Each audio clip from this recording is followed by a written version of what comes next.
नमस्कार, आपण पाहत आहात विदर्भ राजरंग न्यूज। तरुणांनी ध्येय वेडे असले पाहिजे। केवळ ध्येय समोर ठेवून चालत नाही, तर योग्य नियोजन, अथक परिश्रम व चिकाटीची गरज आहे। ध्येय पूर्ती करताना अनेक अडचणी येणारच आहेत, पण त्या अडचणींना संधीत रूपांतरित करता आले पाहिजे, असे प्रतिपादन प्रहार समाज जागृती संस्थेचे अध्यक्ष तथा एनसीसी अधिकारी कॅप्टन मोहन गुजरकर यांनी चिखली ग्राम येथे विद्यार्थ्यांच्या गुणगौरव तथा करिअर गायडन्स कार्यक्रमात 28 मे रोजी ग्रामपंचायत सभागृहात केले।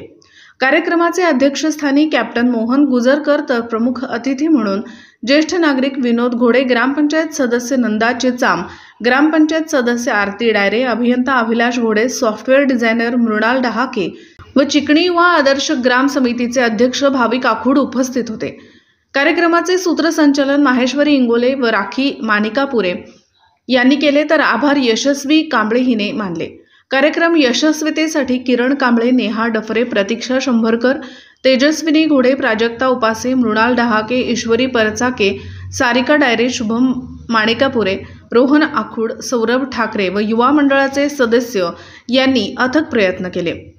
Jitu Gorde, Vidarbha Rajrang news, Wardha. Army officer म्हणतात, आज आर्मी ऑफिसरची सॅलरी कलेक्टरच्या बरोबर जस्ट इमॅजिन। आणि कोणत्या फॅकल्टीतून तो आला? आर्ट्स फॅकल्टीतून। कोणत्या फॅकल्टीमधून तू केला? सर्वसामान्य ज्या फॅकल्टीमध्ये आपण सर्व लोक इथे शिकणार।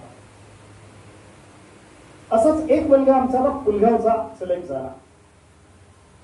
त्याचे वडील कारगिलच्या युद्धामध्ये शहीद झाले। तुम्ही कदाचित कृष्णाजी समरित हे नाव ऐकलं असेल। 1999 त्याचे बाबा सोल्जर होते आणि वयाच्या 21व्या वर्षी त्याचे वडील शहीद झाले। आता शहीद झाल्यानंतर लोक तर त्यावेळेला आपलं सांत्वन देतात, पण त्यांची जी पत्नी होती, वीर पत्नी होती, तिने ठरवलं मी पुन्हा विवाह करणार नाही, मी माझ्या 2 मुलांचा सांभाळतो। ज्यावेळेला ते शहीद झाले त्यावेळेला हा जो मुलगा जो होता आर्मी ऑफिसर आहे, हा मुलगा पोटात होता। म्हणजे त्यांनी आपल्या बाबांना पण बघितलं नाही बघा।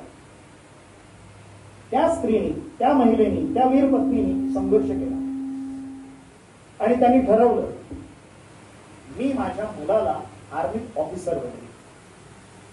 कुटुंबाने मदत केली नाही, इतर लोकांनी मदत केली नाही। ज्यावेळेला आपल्यावरती आपत्ती येते त्यावेळेस कोणीच मदत करत नाही। ज्यावेळेला आपल्यावरती आपत्ती येतो तर एकामागून एक खूप आपत्ती येतात।